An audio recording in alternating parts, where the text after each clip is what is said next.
Think of the Indian Constitution as the underlying operating system for a massive democracy. Like any enormous system running millions of processes, the daily reality of making laws is inherently messy, with rules constantly bumping into each other and overlapping. When these legal collisions happen, or when politicians step outside their mandated authority, it falls to the Supreme Court to clean up the mess. But the court cannot rely on judicial intuition to fix these conflicts. They need objective, standardized rules. Enter constitutional doctrines.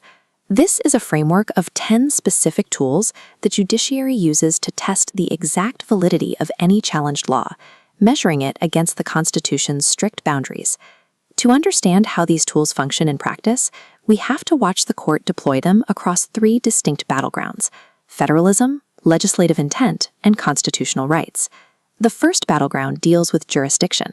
India's federal structure divides lawmaking power between the central government and individual states, but both levels frequently attempt to regulate the exact same subjects. When Parliament and a state legislature pass contradictory laws on a shared topic under the concurrent list, the court applies the Doctrine of Repugnancy. In a direct conflict, the central law automatically overrides the state law, rendering it void to the extent of the clash. There is exactly one exception. A conflicting state law can survive and apply within that specific state's borders, provided it secured official presidential assent before being challenged. Sometimes the conflict happens without a direct contradiction. Under the doctrine of occupied field, if Parliament creates a comprehensive legal framework completely covering a subject, like telecommunications, states are completely barred from writing parallel laws. Parliament has claimed all available space. Yet, states maintain extensive reach through the doctrine of territorial nexus.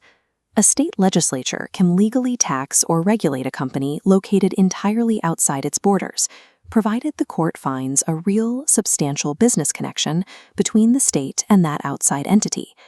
By enforcing these 3 jurisdictional rules, the judiciary prevents administrative gridlock and maintains a clear hierarchy between New Delhi and the state capitals. The second battleground moves from open conflicts to hidden overreach. Lawmakers occasionally attempt to pass legislation on subjects completely outside their permitted constitutional authority by using clever packaging. To cut through the disguise, courts use the doctrine of pith and substance.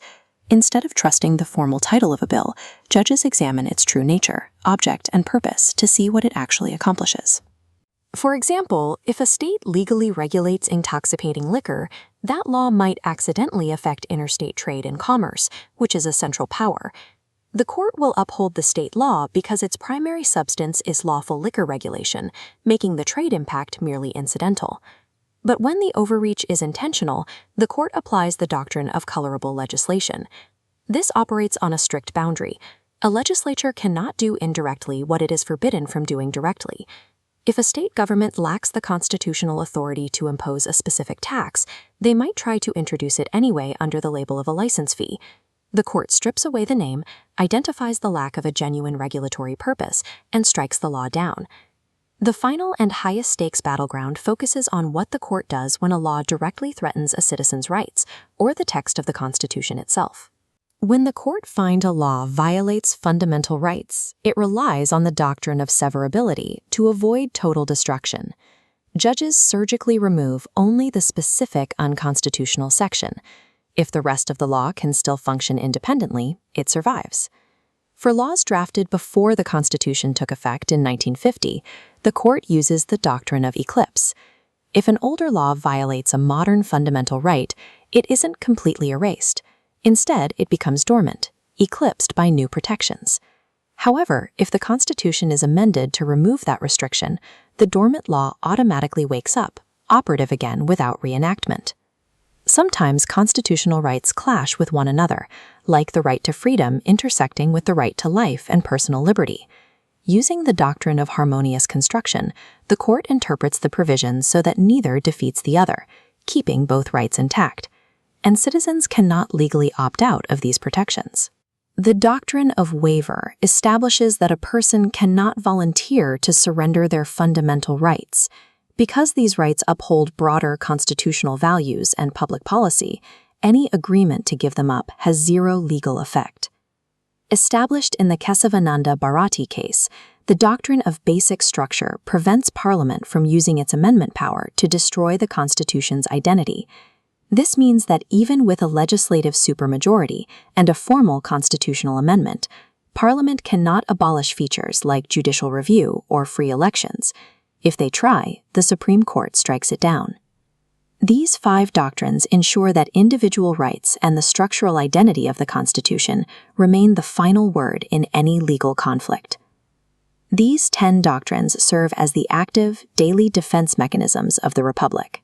They keep central and state governments in their proper lanes, block legislative loopholes, and prevent absolute power from pooling in any single branch. As long as these objective judicial tools are wielded by the Supreme Court, the democratic foundation of India remains secure.